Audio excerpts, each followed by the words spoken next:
인스티비에서 그 관세율표 강의, 즉 2026년 시험을 대비하는 그 강의를 진행하게 된 이규헌 관세사라고 합니다. 제가 지금 뭐 작년까지는 타 학원에서 강의를 진행을 했었고, 올해 이제 초부터 이제 2025년 대비 뭐 문제풀이 그리고 모의고사 문제로 여러분들을 찾아뵀었는데요. 이제 정말 본격적으로 내년도 시험 대비, 그래서 정말 기본부터 쭉 커리큘럼을 실질적으로 처음부터 진행하는 인스티비에서의 첫 강의라고 해서 저도 매우 설레이고 그런 기분이 드는데요. 여러분들 이제 2026년 대비면 약 1년 정도 남았습니다. 이제 1년 정도 남은 이 기간을 어떻게 학습하시는지에 따라서 합격이냐 불합격이냐에 좀 이제 갈림길에 놓여 있을 텐데요. 지금 어쨌든 이 강의를 선택하신 여러분은 일단 우선적으로 합격에 좀 가깝게 출발선상에 놓였다, 이렇게 자신 있게 말씀을 드리면서 이제 강의를 시작하도록 하겠습니다. 일단 처음부터 아마 본격적인 내용을 강의하시는 분들은 거의 없으실 거고, 저도 예전에 한 수험생활 시절에 은근히 첫 시간에 그 강사님들, 제가 그때는 수험생이었으니까 그때 당시에 강사님들께서도 첫 시간에는 수업을 하지 않고 간단한 OT 형식의 이제 그 강의를 진행하셨는데, 그런 것들도 참 그렇게 도움이 됐고, 너무 지금 저희 1년 동안 빡세게 달려야 되는데 처음부터 이렇게 빡세게 달릴 필요는 없으니까 지금부터 이제 제가 말씀드리는 내용은 그냥 가볍게 들어주시면 됩니다. 가볍게 들어주시고, 제가 이제 본격적으로 이제 이번 강의부터 수업이 진행됩니다 하면서 촬영을 시작할 때는, 그때부터는 이제 여러분들께서 좀 열심히 집중해서 이제 강의를 수강해 주시면 되겠습니다. 그래서 제가 약 3시간, 4시간이 될 수도 있는데, 그 회차분에 대해서 지금 처음부터 이제 그 회차분까지는 약간 OT 형식으로 말씀을 드릴 테니까 너무 귀담아 듣지 마시고 일단 가볍게 앉아서 들어봐 주셨으면 좋겠습니다. 먼저 이제 이번 기본 강의, 이제 본격적인 수업에 앞서서 이제 OT 때는 일단 제 소개도 해드리고, 그 다음에 수험 생활을 어떻게 보내야 되는지, 이제 장기전이잖아요. 어떻게 보내야 되는지 그런 방법들, 그 다음에 제 과목이죠. 관세율표 과목만의 특징. 저희 여러 과목이 있잖아요. 관세법, 관세율표, 그 다음에 관세평가, 무역실무, 새끼 과목까지 하면 환급특례법, 그 다음에 대무역법, 외국환거래법, 이렇게 다양한 그 과목들을 공부해야 되는데, 저희 과목만의 특징에 대해서 말씀을 드리고요. 그럼 도대체 이 관세율표 과목이 왜 시험 과목일까요? 아마 관세사 그 업무를 수행하면서 중요하기 때문에 아마 시험에 이렇게 하나의 과목으로 선택이 됐겠죠. 그래서 왜 공부해야 되는지 이렇게 설명을 드리고, 그 다음에 우리가 그러면 이제 내년 시험을 위해서 도대체 어디부터 어디까지 공부를 해야 하는지, 그런 부분에 대해서 개략적으로 간략히 설명을 드리고, 마지막으로 제가 이제 이번 기본 이론 과정을 통해서 여러분들께 어떠한 방식으로 수업을 진행할지 이렇게 말씀드리면서 이제 총 OT를 진행할까 하고요. 이렇게 OT가 진행되고 난 이후에는 본격적으로 이제 강의를 진행하도록 하겠습니다. 먼저 저는 이름은 이규헌이고요. 네이버 같은 데 검색하면 제가 동명이인이 있어요. 관세사 중에 하필이면. 그래서 그 흔한 이름도 아닌데, 이규현이 아니고 이규헌인데 동명이인이 있습니다. 그분 아니고요. 저입니다. 그분과 그분으로 오해하시는 분들도 있는데, 어쨌든 저를 기억해 주셨으면 좋겠고요. 저는 대략적으로 그냥 이렇습니다. 저는 요즘 학생분들도 많이 준비를 하시고 졸업하고 바로 시험을 준비하시는 분들도 계실 텐데, 저는 좀 특이합니다. 대학교 졸업해서 군대 다녀온 이후에 기업에 또 다니면서 이제 기업에서 근무를 하다가 짧게 다녔어요. 그렇게 근무하다가 전문직 한번 공부해 봐야겠다 싶어서 쭉 찾아보다가 관세사를 알게 돼서, 그 전까지는 관세사가 뭔지도 몰랐습니다. 어쨌든 관세사라는 걸 알게 돼서 관세사 시험을 준비를 했고요. 그 다음에 관세사가 되고 나서도 다양한 법인, 그리고 기업, 그리고 상공회의소, 기관에서 근무를 하였습니다. 그리고 지금 현재는 한 관세법인에서 컨설팅 팀의 그 FTA 관련 업무의 총괄, PM 업무를 담당하고 있습니다. 자격상은 보시는 바와 같이 관세사 자격증 당연히 있고요. 보세사, 원산지 관리사, 솔직히 제가 뭐 보세사 원산지 관리사는 보세사는 뭐 생각보다 관세사 여러분들 중에도 공부 안 하면 불합격하시는 분들도 많습니다. 근데 저는 뭐 관세사 시험 이제 그 보고 나서 6월 달에 시험이잖아요. 근데 7월 달인가 8월 달에 아마 보세사 시험이 그 당시에 있었던 걸로 기억해요. 그래서 그냥 관세사 시험 그 지식이 7월 달이면 아직 날아가지 않았을 때잖아요. 저희 휘발성이 강한 우리 시험의 특성상 빨리 날아가긴 하지만 그래도 아직은 많은 지식이 남아있던 상태에서 시험을 봤고, 그래서 관세사 과목과 겹치는 과목들에서 좀 점수를 많이 가져가고 나머지 과목들은 찍었는데 어떻게 운 좋게 과락을 넘겨서 그렇게 보세사를 땄고, 솔직히 보세사 업무를 뭐 제가 수행하진 않고 있고요. 뭐 감히 말씀드리자면 뭐 제가 뭐 자랑입니다. 네, 자랑할게요. 2018년 시험에서 관세사 시험에서 수석 합격했습니다. 뭐 제가 뭐 잘나서 합격한 건 절대 아니고요. 저는 이 시험이 솔직히 말씀드리면 좀 운이 많이 좌지우지한다고 생각해요. 그때 제가 매우 운이 좋았던 것 같아요.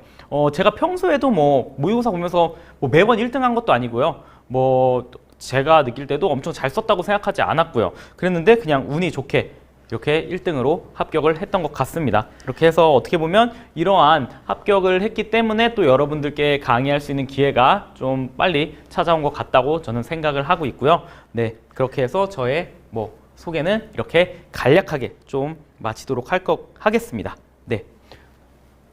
지금 색상이 반전돼서 제가 이렇게 얼굴이 이상하게 나오고 있는데, 네, 그렇게 해서 아마 여러분들께 이 자료가 뭐 나갈지는 모르겠지만 그 화면에서는 제대로 나오고 계실 겁니다. 네. 그럼 이제 제가 목차대로 이제 OT를 한번 진행을 해보도록 할게요. 그러면 도대체 우리는 이 긴 수험 생활을 어떻게 보내야 할까? 제가 한번 고민을 해봤습니다.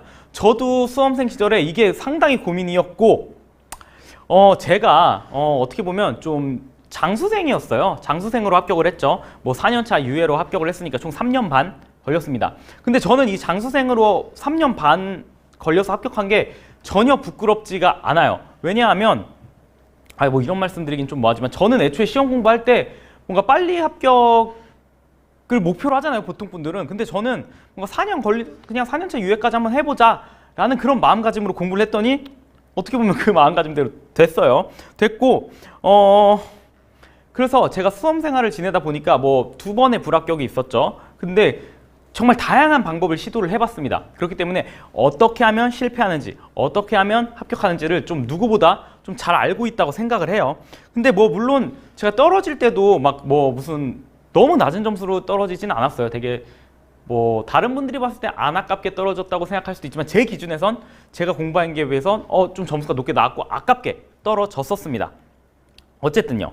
그래서 수험 생활을 그럼 어떻게 보내야 하는지 좀 말씀을 드려볼까 해요. 뭐 목차를 한번 이렇게 구성을 해봤는데 일단 여러분들 지금 아마 이 강의를 처음 수강하시는 분들은 아마 7월 달쯤 접어들었을 겁니다. 그럼 늦었다고 생각하실까요? 아마 왜냐하면 다른 학원들은 보통 4월 달부터 기본 강의를 진행을 하고 있을 거예요. 기본 강의를 진행하고 있을 거고 총 뭐 3개월, 4개월 사이에 아마 그 커리대로 진행이 될 건데 제 경험상도 그렇고 많은 학생분들이 어떻게 보면 특히 뭐 1학기 때까지 이제 학교를 다니십니다. 그리고 휴학을 하고 7월 달부터 정말 뭐 아니면 뭐 6월 달까지 학교를 병행하시면서 가볍게 그냥 강의를 수강하시고 7월 달부터 본격적으로 수험 생활에 임하시는 분들도 은근히 많은 걸로 알고 있고요. 저 또한 그때 수험생 시절에 한번 돌이켜보면 그때 당시에는 4월 달이 아니라 뭔가 5월 달에 기본 강의가 열렸어요. 그래가지고 뭔가 4월 달에 한 달의 텀이 있었습니다. 그래서 저는 그때 뭐 예습 뭐 이딴 거 안 했습니다. 그냥 신나게 뭐 해외여행 가고 놀다 왔어요. 왜냐하면 나 5월부터 빡세게 공부할 거니까 라고 생각하고 했는데 뭐 늦지 않았다고 생각을 해요. 그리고 7월 달부터 본격적으로 시작을 해도 전혀 늦지 않습니다. 왜냐하면 진짜 7월, 뭐 4월, 5월부터 시작한다고 해서 이거 장기전이거든요. 그 4월 달, 5월 달부터 시작하신 분들이 대단히 뭔가 막 올라오지 않아요. 저는 일단 초시생을 대상으로 말씀을 드리는 거예요. 장수생들이야 뭐 모르겠게 좀 어느 정도 지식이 쌓여 있겠죠. 어쨌든요. 그 초시생을 기준으로 하면 7월 달부터 시작해도 절대 늦지 않아요. 그리고 7월 달쯤 되면 약간 4월, 5월, 뭐 6월 이제 기본 강의를 아마 수강을 하시다가 분명히 이 강사가 맞냐 안 맞냐 분명히 안 맞는 강의가 있을 겁니다. 그렇기 때문에 그때 이제 한번 강의를 갈아타시는 분들도 계세요. 그래서 7월 달부터 시작을 하신다는 가정하에 절대 늦지 않았다고 말씀을 드리고요. 그럼 이제 7월 달부터 한번 생각을 해보고 한번 말씀을 드리겠습니다. 먼저 동차생, 생동차를 준비하시는 분이 은근히 생동차를 준비하시는 분이 많고, 그리고 유예, 정말 유예, 뭐라고 해야 되죠? 정말 기본적인 저희가 합격의 그 컬이라고 볼 수 있죠. 1차 올해 합격하고 내년에 2차만을 바라보는 그런 유예생들이 있을 겁니다. 근데 요즘 같은 경우는 이런 말씀드리기 뭐한데 경쟁률이 저 때는 꽤 높았던 걸로 기억하는데 경쟁률이 점점 낮아지고 있어요. 수험생이 점점 줄고 있고, 모의고사를 보는 인원, 실제로 보는 인원, 정말 본 궤도에 올라온 인원, 끝까지 열심히 하는 인원들을 대상으로 했을 때는 정말 제가 생각할 때는 실제 경쟁률 지금 현 시점에 2대1도 안 된다고 봅니다. 2대1도 안 된다고 보고요. 그렇기 때문에 요즘에는 생동차 분들도 은근히 좀 나오고 있는 추세인 것 같아요. 그렇게 해서 어쨌든 지금 먼저 동차냐 유예냐에 따라 좀 전략이 달라져야 됩니다. 먼저 유예생이라면 2차에 집중하세요. 2차에 집중하시면 됩니다. 2차에 집중하시면서 일단 기본 강의 때는 기본 강의를 그대로 쭉 들으시고 복습만 하세요. 복습만 하시면 됩니다. 복습만 하시면 되고, 예습, 특히 관세율표 과목은 1차 시험에서 한 번도 보지 못했던 그 코드, HS 코드를 보시게 되기 때문에 다른 과목과 달리 정말 처음 보는 과목이실 거예요. 그렇기 때문에 예습 불가능하다고 생각합니다. 저는 복습하기도 벅차요. 그러니까 유예생들은 그 강의 커리대로 쭉 복습하시면 됩니다. 근데 만약에 지금 유예생들은 그렇게 쭉 하시면 되는데 12월까지요. 12월까지 그렇게 쭉 학원 커리대로 따라가시면서 복습을 하시면 되는데, 이제 동차생들, 생동차를 노리시는 분들, 아니면 삼동차도 있겠고요. 어쨌든 생동차를 기준으로 말씀드리면 우선적으로는 역시 2차로 시작을 하십니다. 2차로 시작을 하시되, 근데 요즘에 좀 1차가 좀 어려워지는 경향이 있는 것 같아요. 그래도 2차에 집중을 하십니다. 2차에 집중을 하시고, 회계, 항상 우리의 문제가 되는 회계죠.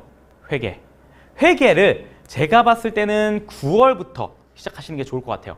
2차 과목 2차 과목에 집중하시다가 9월부터 회계를 들으시는 겁니다. 근데 내가 너무너무 불안하다 하시면 회계는 약 7월부터 시작하셔도 저는 나쁘지는 않다고 생각해요. 불안하니까. 그리고 1차를 합격해야지 2차 기회도 주어지는 거잖아요. 일단 1차를 합격해야지. 그렇기 때문에 회계는 9월부터 좀 강의를 들으면서 준비하시는 걸 추천드리지만, 너무너무 불안하다 싶으시면 7월부터 들으시는 걸 좀 추천드립니다. 네, 그렇게 해서 일단 쭉 따라오시다가 회계는 그렇게 하고, 내국 소비세법 있죠. 내국 소비세법 있습니다. 내국 소비세법은 한 11월부터 좀 시작해도 늦지 않다고 생각해요. 늦지 않다고 생각을 하고, 이것도 너무 불안하시다 싶으면 9월, 10월부터 좀 시작을 해 주셨으면 좋겠습니다. 그 다음에 관세법과 무역영어가 있죠. 관세법과 무역영어가 있어요. 관세법과 무역영어는 일단 2차 과목으로 12월까지는 공부를 하는 겁니다. 공부를 하세요. 그래서 관세법은 2차 과목으로 쭉 공부를 하십니다. 그리고 무역영어도 무역실무로 일단 공부를 진행하시는 거예요. 그리고 한 1월쯤 됐을 때부터는 이제 문제풀이로 일단 관세법, 객관식이잖아요. 1차는. 그러니까 우리 2차 공부했던 그 내용으로 문제풀이만 이렇게 하시는 겁니다. 관세법은. 그래서 문제풀이만 하시면 2차 공부를 정말 제대로 관세법을 공부를 하시고 복습하고 계셨다면 충분히 합격권에 있는 점수가 나올 거예요. 1차 과목에 새끼 과목 있죠. FTA 특례법. 그건 그냥 버리셔도 돼요. 그냥 다 찍으시던가. 물론 실무에선 중요하게 다루고 있고 저도 그 업무를 하고 있는 사람이지만, 일단 저희는 시험에 합격하는 게 목적이잖아요. 그렇기 때문에 동차생 분들은 FTA를 버리시고 1차 관세법에 집중을 하시고요. 그다음에 무역영어 같은 경우는 이제 특히 영어에 취약하신 분들이 좀 많죠. 저도 마찬가지. 저 영어를 진짜 그렇게 잘하지 않기 때문에, 영어 같은 경우는 무역실무를 공부하시다가 문제풀이를 했는데 뭔가 어렵다, 영어 좀 어렵다 싶으면 그때는 학원들에서 문제풀이 강의가 있어요. 문제풀이 강의가 있으니까 그때 빠르게 문제풀이 과목에 집중하시고 들으시고 문제풀이 강의를 그때는 좀 들어주셨으면 좋겠어요. 무형영어 딱 문제풀이 했는데 너무 점수가 안 나고 영어가 어렵다 싶으시면 문제풀이 강의를 좀 들으시면서 좀 준비를 하시면 좋겠습니다. 그래서 1차 과목을 좀 공부하시고 그렇게 하시면 돼요. 그래서 스케줄 관리는 이제 1, 2차를 어떻게 배분해야 되는지는 제가 여기서 좀 더 뒤에 설명을 드리겠습니다. 그 다음에 실강이냐 인강이냐 이것도요.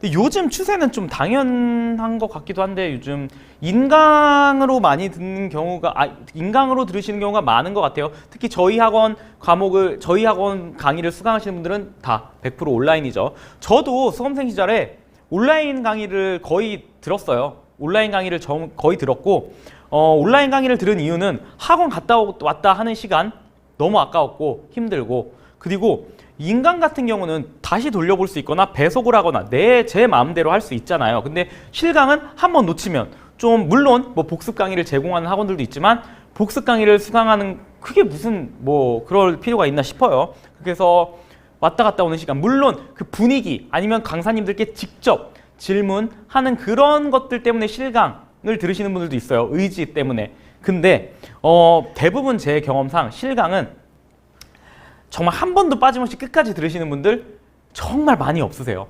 보통 들으시다가 인강으로 돌리시는 경우도 많으시고요.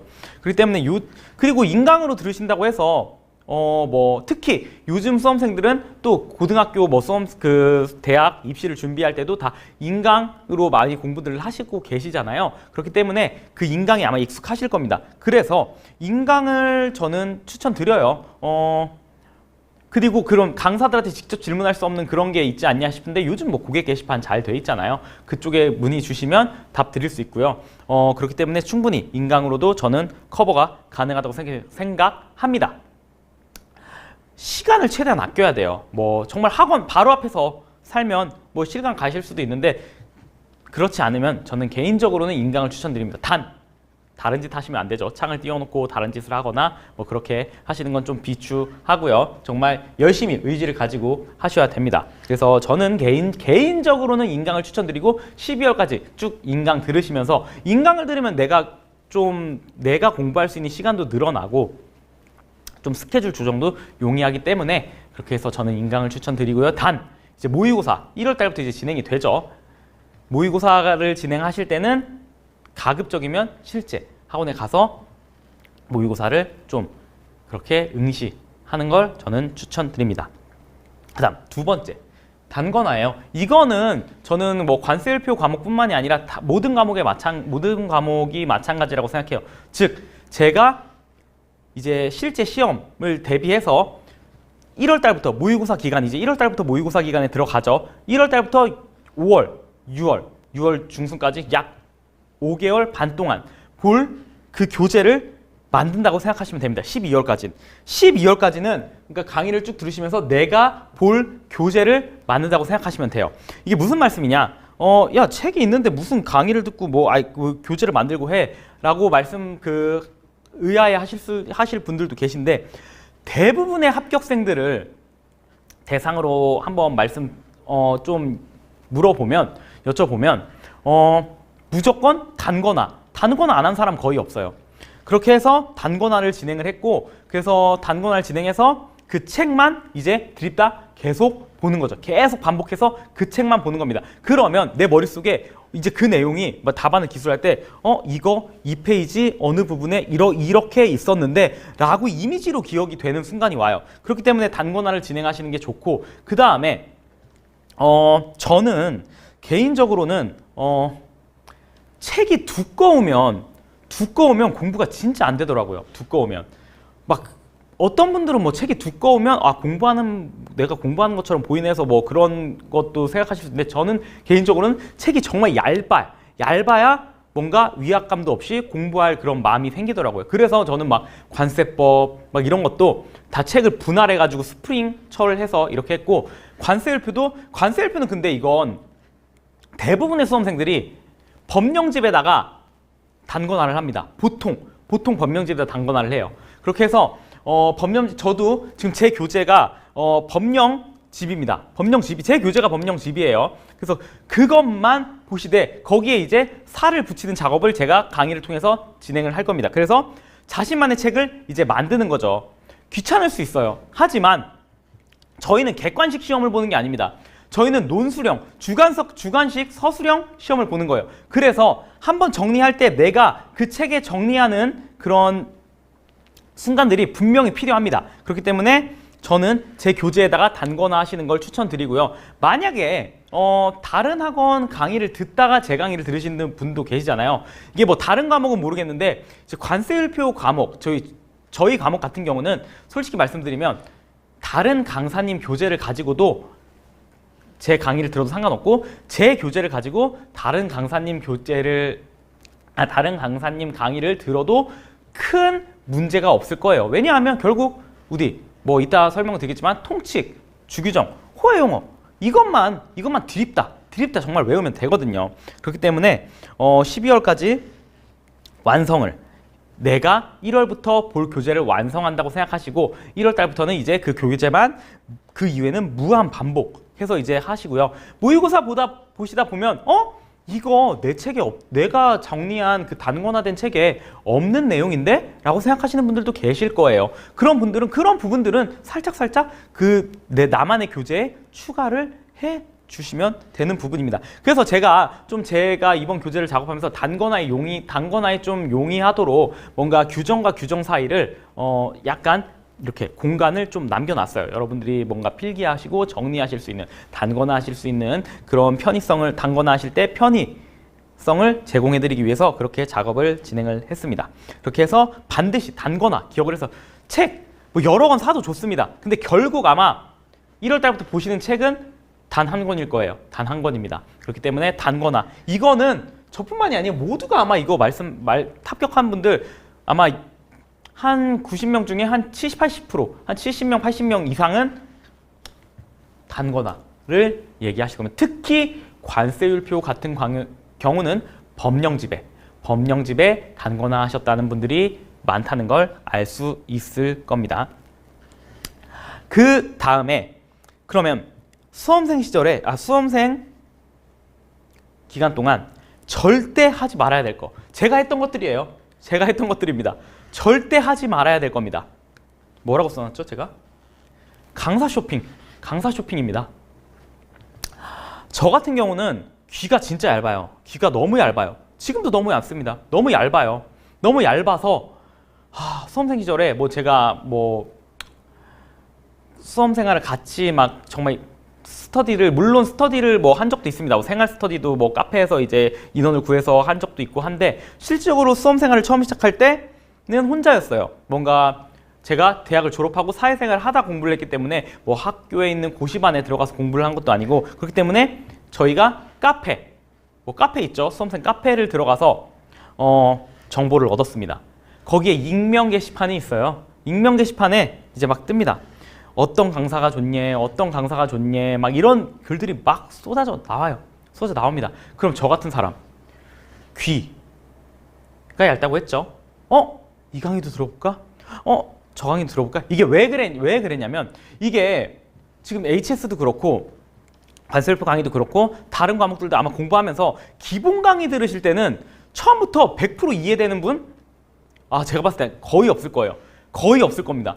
무슨 외계어 말하는 거지? 그리고 강의 들을 땐 이해 가는 것 같아요. 근데 책 덮고 복습할 때는 강사님 뭐라고 했지? 이해가 안 되네. 전혀 기억이 안 남네. 라면서 이거 강사 문제 아니야? 라고 생각하시면서 이렇게 내가 처음에 강사를 잘못 선택했구나 해서 다른 강의를 쫓아갑니다. 근데 다른 강의를 쫓다가도 이 강의도 아닌 것 같은데 하면서 또 다른 강의를 듣고 이렇게 해서 강사 쇼핑을 계속하는 거예요. 강사 쇼핑 좋습니다. 좋은데 제가 생각할 때예요. 제가 수험생 시절에 정말로 안 들어본 강의가 없어요. 안 들어본 강의가 없습니다. 근데 저희 시험 물론 강사가 중요할 수도 있지만 특히 이 관세율표 과목 같은 경우는 정말 솔직히 말씀드릴게요. 관세법, 관세율표, 그리고 관세평가, 무역실무 네 과목 중에 저는 이 과목이 강사가 제일 안 중요하다고 생각합니다. 다른 과목과 비교했을 때 이 과목은 특히나 뭐 다른 과목도 마찬가지겠지만 유난히 암기예요. 유난스럽게 암기를 해야 되는 과목입니다. 암기의 왕도가 있나요? 그냥 반복해서 무작정 외우는 거죠. 단지 저는 그 암기를 좀 더 어떻게 쉽게 하게 만들어 드릴 수 있을까, 그걸 고민하고 있고요. 그렇기 때문에 강사 쇼핑, 특히 이 과목에 한해서는 만약에 제 강의를 들으시고 그래도 좀 불안하다 싶으시면 한번 다른 강사님 하나 들어보셔도 됩니다. 제가 봤을 땐 2명까지 괜찮아요. 2명까지는 시간이 돼요. 그렇기 때문에 근데 별 차이 없다라고 느끼실 거예요.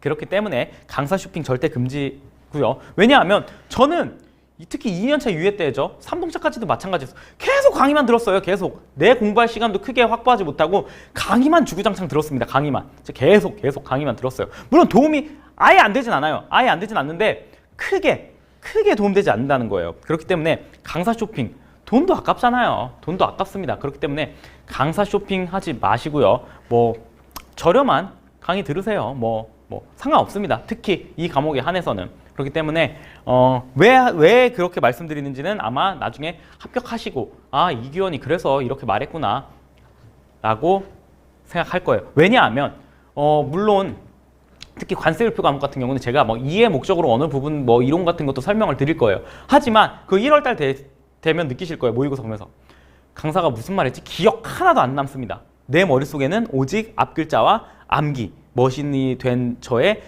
암기 머신이 된 제 모습만 남아 있을 거예요. 그렇게 해서 그냥 막 드립다 쓰는 거죠. 그렇기 때문에 강사 쇼핑 좀 금지하고요. 그 다음에 호기심 천국 금지입니다. 호기심. 여러분, 저희는 수험 생활에 있어서 왜 목적이 뭐죠? 결국 그 시험에 합격하는 거잖아요. 합격하는 겁니다. 합격할 때 합격하기 위해서는 제가 봤을 때는 호기심을 줄여야 됩니다. 예를 들어서 뭐 수치가 있죠. 무슨 수치가 나옵니다. 예를 들어서 뭐 50% 이하 아니면 50% 이하는 뭐 이렇게 분류한다. 50% 이상이면 뭐 이렇게 분류한다. 무슨 초과 아니면 이 물품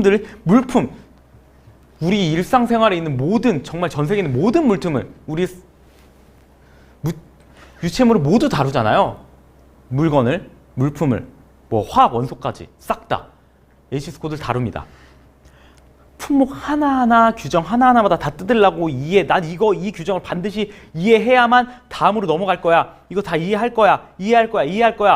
나 어떡하지? 이거 너무 궁금해. 이 물품에 대해서 막 찾아봐야지. 막 구글 검색하고 막 하고. 언제 공부하실 겁니까? 이거 호기심 천국 버리셔야 돼요. 무조건 단순 암기해야 되는 경우가 매우 많습니다. 그런 시간 진짜 호기심 천국 없어요. 제가 수험 기본 시간에도 계속 말씀드릴 거예요. 여러분들 호기심들을 최대한 풀어드릴 수 있게 강의를 진행하겠지만 거기서 그냥 끝내시는 겁니다. 내가 뭐 이거 저거 알아보고 하는 순간 더 내 수험 생활은 길어진다는 걸 그렇게 명심을 하시고, 그러니까 절대 금지해야 될 게 강사 쇼핑, 호기심 천국, 그 다음에 뭐 카페 들락날락 거리면서 이 얘기 저 얘기 듣는 거 딱 지양 하셔야 됩니다. 지양하셔야 돼요. 그 다음에 스케줄 관리를 그럼 어떻게 해야 되냐? 일단 계획을 좀 확실히 세우셔야 돼요. 계획을. 이게 무슨 말이냐? 그냥 계획 없이 드립다 그냥 공부만 하면 안 돼요. 예를 들면 막 HS 과목만 하루 종일 공부합니다. 왜냐하면 오늘 원래 내가 전 과목 다 보려고 했는데 삘 받아가지고 이 과목만 공부하는 거죠. 그런 경우도 있고, 계획이 없으면 오늘 하루쯤은 어때? 라면서 넘어갈 수도 있고요. 그렇기 때문에 저는 계획을 엄청 세웠어요. 계획을 주 단위, 일 단위 뭐 이런 식으로 세웠는데, 물론 제가 이것 때문에 스트레스를 받았거든요. 계획을 100% 다 지킨 날이 정말 손에 꼽아요. 계획을 지킨 날이 거의 없습니다. 뭐 졸리죠. 아니면 뭐 이벤트 발생합니다. 이벤트가 발생하는 경우도 있고요. 뭔가 우리 일상이 항상 예상대로만 흘러가지는 않잖아요. 뭐 아플 때도 있고 뭐 각자 사정이 생길 때도 있고, 그렇지만 확실한 계획을 세워서 그 계획을 지키려고 노력은 했습니다. 노력은 했고요. 그렇기 때문에 그래서 예를 들어서 제가 일단 스케줄을 어떻게 관리했는지는 좀 설명을 드려볼게요. 일단 저는 뭐 이것도 강사님들마다 아마 다 다르실 거예요. 이거 하루에 조금씩 이렇게 많은 과목들을 조금씩 공부하면 너무 뭐야 이거 공부한 것 마냥 못해서 하루에 그냥 한 과목만 다 해라. 하루에 한 과목만 해라. 라고 하시는 분도 있고, 에이, 그래도 한 과목은 좀 너무하지. 뭐 2과목이나 3과목씩 공부해라 라고 하시는 분들도 있어요. 그러니까 여러분, 합격을 90명 했으면 90까지 공부 방법이 있다고 하잖아요. 그러니까 저는 제 기준으로 말씀을 드리는데, 제 기준으로 말씀을 드리는 거니까, 아, 저놈은 저렇게 공부했구나. 그럼 나도 한번 해볼까? 라고 한번 해보시면 됩니다. 그래서 일단 저는 어떻게 스케줄을 관리했냐면, 일단 이 계획을 다시 한번 말씀드리지만 100% 지키진 못했어요. 거의 못 지킨 날이 대부분입니다. 하지만 어쨌든 계획은 이렇게 짰어요. 일단 저 같은 경우는 하루에 전 과목을 다 보는 거를 목표로 했습니다. 하루에 전 과목을 다 보는 걸 목표로 했고요. 그렇게 해서 이렇게 있습니다. 9시부터 12시가 있고요. 그 다음에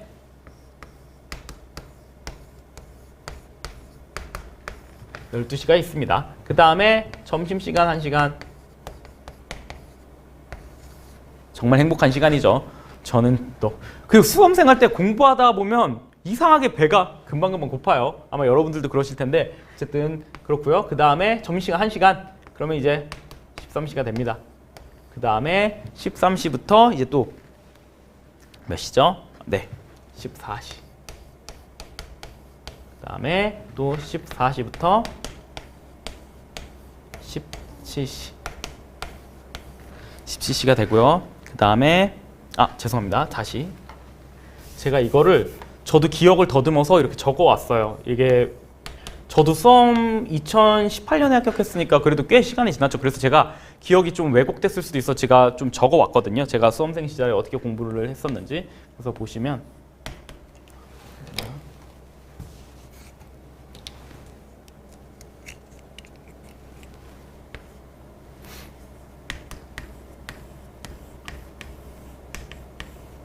이렇게 되고 또 행복한 저녁 시간이죠. 그 다음에 18시부터 이제 어떻게 됩니까? 그 다음에 18시에 저녁을 먹었죠. 그러면은 19시부터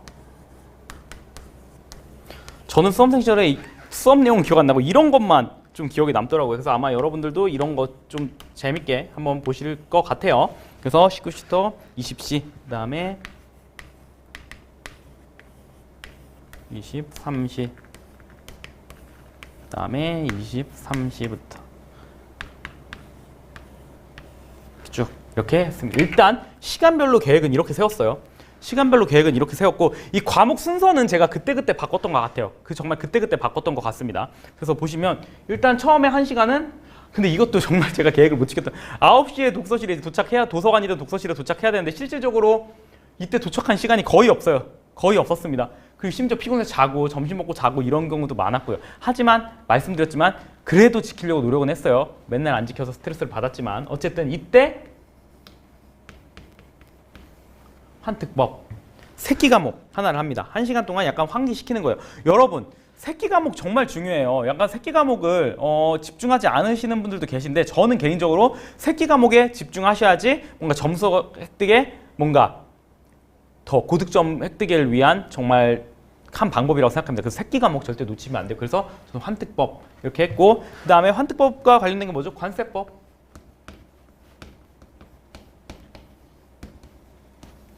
관세법을 이렇게 오전에 합니다. 그래서 점심 먹고 와요. 점심 먹고 잡니다. 자면 안 되죠. 어쨌든 저는 그렇게 많이 잤어요. 신기하게 너무 졸려요. 근데 어쨌든 그래서 저는 보통 과목당 3시간을 목표로 했어요. 순 공부 시간이 아니라 저는 그냥 정말 실제 시간을 얘기하는 겁니다. 순 공부 시간은 3시간이 안 되겠죠. 어쨌든 3시간을 잡아서 여기도 1시간 남은 동안 관세법.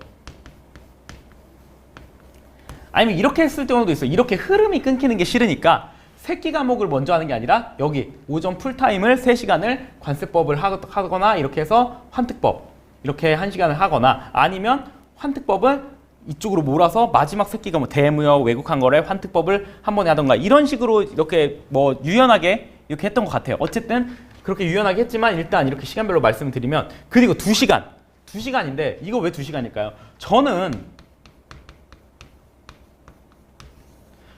관세평가를 2시간 공부했습니다. 2시간.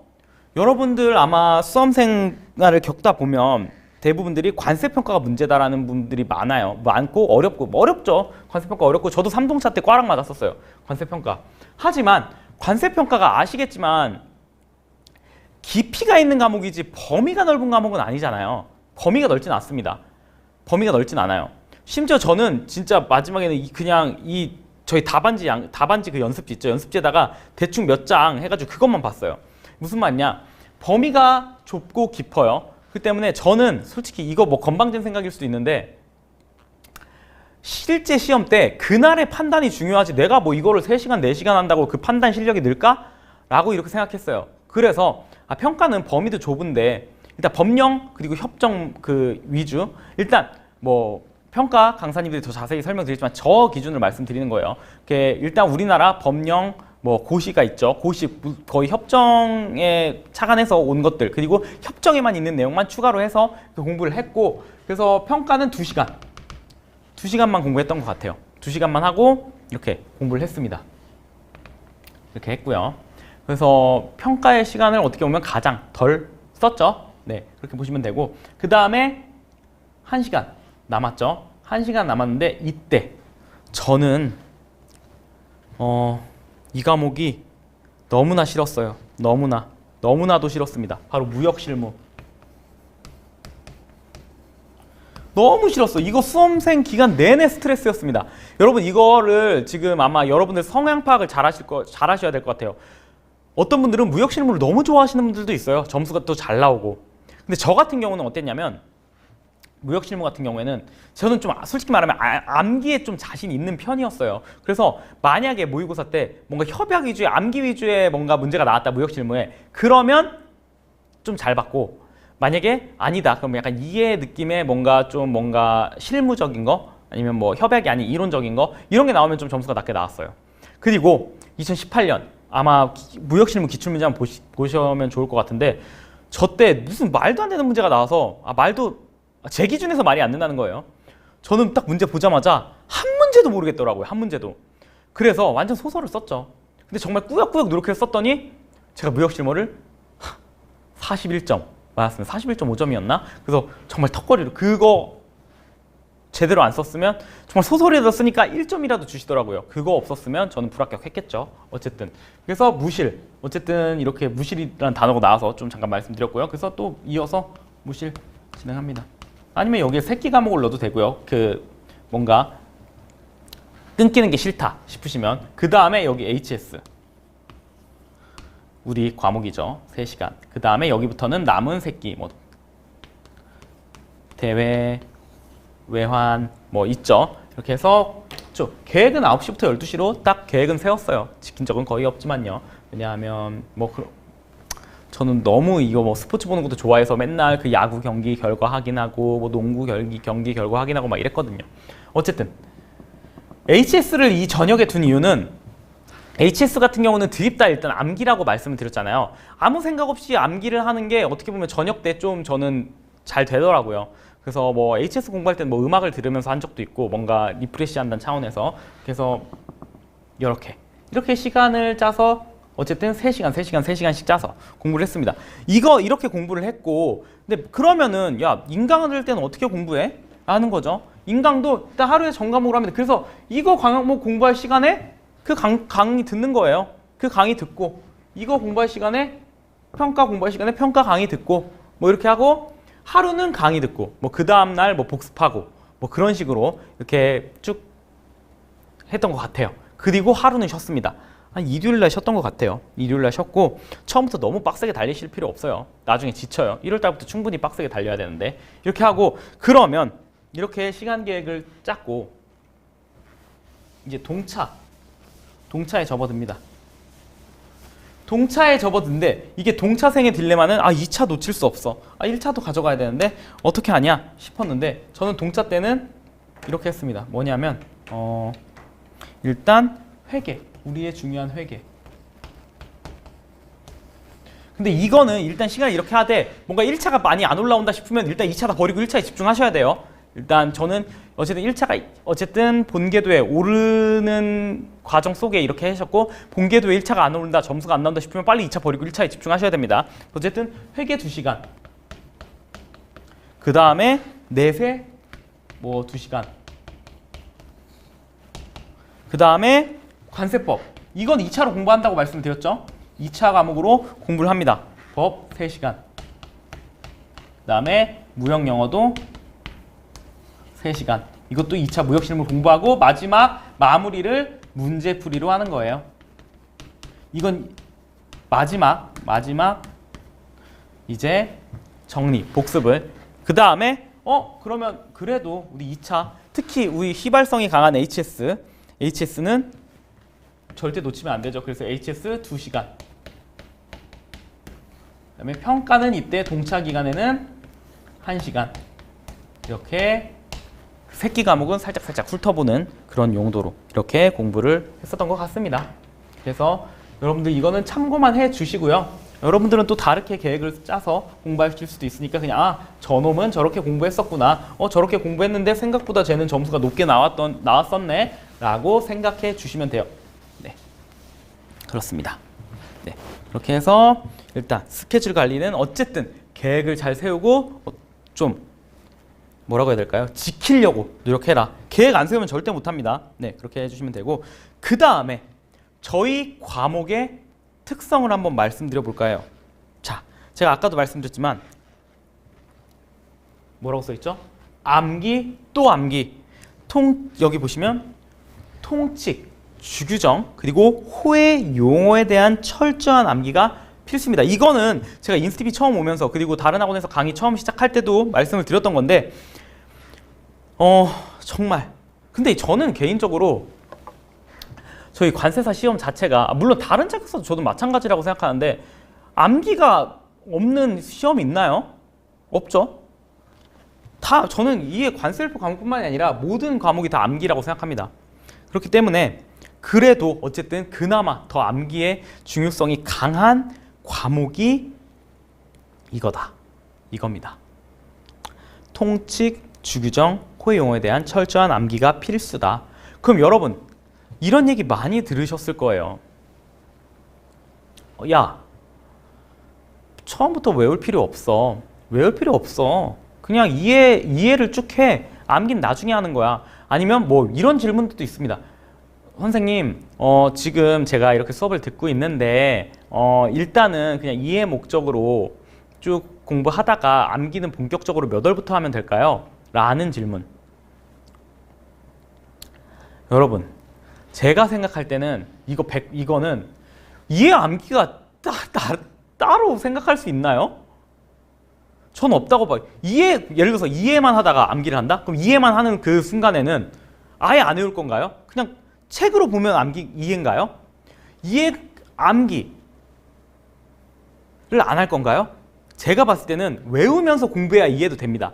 외우면서 공부해야 이해가 되고 이해가 안 됐던 게 무작정 외우다 보면 이해가 되는 경우도 있어요. 무작정 외우다 보면 이해가 되는 경우도 있고 우리 시험에서 100% 이해해야지만 답안을 쓸 수 있을까요?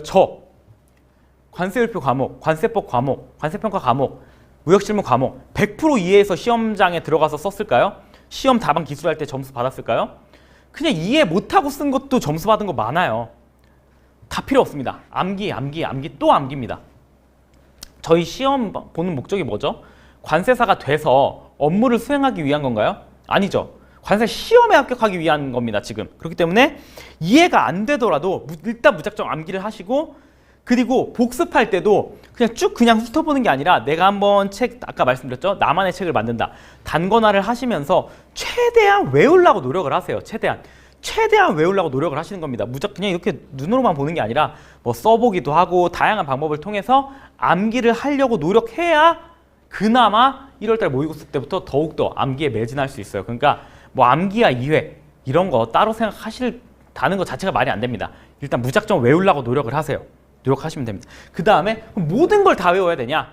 그거는 제가 수험생 시절에 이거 외우세요 라고 말씀을 드리는 부분들이 있습니다. 그거 위주로 외우셔도 되고 네, 그렇게 하시면 됩니다. 그래서 믿고 저놈이 외우라는 것만 외우면 되겠구나. 저놈이 만약에 안 외우라고 한 거였어 하면 어떡하지? 라는 의심 드시죠? 그거는 지금 이 부분 설명드릴게 말씀드릴게요. 네, 그렇게 해서 가장 중요한 거 암기 또 암기. 정말 중요하다는 거 말씀을 드리고요. 그 다음에 두 번째, 제가 여기 뭐라고 썼죠? 꽈락은 없다. 이게 무슨 말씀이냐면 지금 아마 통계를 쭉 매년 아마 시험 이제 2차 시험이 끝나고 나면 통계가 나옵니다. 통계가 나오는데 보실까요? 매년 높은 꽈락률을 기록하지만 수치에 겁먹을 필요는 없다. 이게 무슨 말이냐? 2024년 제가 최근 2개년도 통계 자료만 좀 말씀을 드려볼게요. 일단 2024년도 거의 2024년이랑 2023년이랑 비슷합니다. 비슷해요. 이게 보시면 꽈락률이 있고 평균이 있겠죠. 평균이 있습니다. 그래서 보시면 꽈락률 몇 프로일까요? 약 70%예요. 69.뭐 몇 프로인가 해서 약 70%. 어마무시하죠. 어마무시합니다. 타 과목은 보통 한 뭐 다른 과목은 50에서 64% 사이 언저리인데 제일 높아요. 꽈락률. 그 다음에 2023년도 여기도 한 약 66.94 뭐 이런데 약 그럼 몇 프로예요? 67%입니다. 이때도 타 과목은 한 뭐라고 해야 될까요? 뭐 이거보다 당연히 좀 더 낮습니다. 평균 점수 우리 평균 점수 몇 점일까요? 24.79 하는데 뭐 평균 그냥 약 점수로 계산하기 약 한 25점. 2023년에 몇 점이죠? 약 한 28점. 약 28점. 소수점은 뺐습니다. 이게 타 과목 같은 경우는 뭐 3, 40점대가 나왔어요. 평균이. 다른 과목보다 월등히 좀 낮죠. 이 수치에 겁을 먹습니다. 심지어 생소해요. 처음 이제 기본 강의 듣다 보면 이제 기본 강의 뭐 3개월, 4개월, 2개월 뭐 이렇게 들으시잖아요. 머리 남는 게 단 하나도 없다고 생각하실 겁니다. 괜찮아요. 괜찮아요. 나의 교재만 만든다고 생각하세요. 복습하시면서. 어쨌든. 근데 여러분, 그거 한번 아마 수험생 여러분 합격하신 분들 얘기 들어보면 가장 전략 과목이 뭐라고 가장 고득점 받는 과목이 뭐냐고 물어보면 거의 대부분의 합격생분들 저도 마찬가지였고 관습일표가 제일 자신 있었고 문제 없었고 점수가 높게 나온다. 모의고사 볼 때도 마찬가지고 실제 시험에서도 마찬가지고 이게 무슨 말이냐? 이 수치는 전혀 겁먹을 필요가 없다는 거예요. 왜냐하면 이게 왜 이 수치가 나오냐? 보통 2차 시험 같은 경우는 1차 시험을 보고 그냥 경험상 보시는 분들이 있어요. 내년 유예생인데 그냥 올해 한번 1차 경험상 한번 보자. 이렇게 생각을 하시고 시험에 응시하는 분들이 많습니다. 근데 예를 들어 아까 말씀드렸던 우리 과목은 1차에는 전혀 보지 못한 과목이에요. 근데 다른 과목, 예를 들어서 관세법, 관세평가, 그 다음에 무역실무는 1차 때 맛봤던 과목입니다. 관세법, 그쵸? 뭐라도 적을 수 있어요. 뭐라도. 그쵸? 근데 이거는 아예 못 적습니다. 외우지도 못하면. 아예. 그렇기 때문에 이 수치가 반영된 게 아닌가 싶어요. 그렇기 때문에 이거에 겁먹을 필요는 없어요. 왜냐하면 많은 분들이 아마 진짜 합격생분들 여쭤보면 다 관세일표가 전략 과목이었고 고득점이다. 문제 없다. 제일 쉽다. 라고 하실 거예요. 물론 제일 어려워하시는 분도 있어요.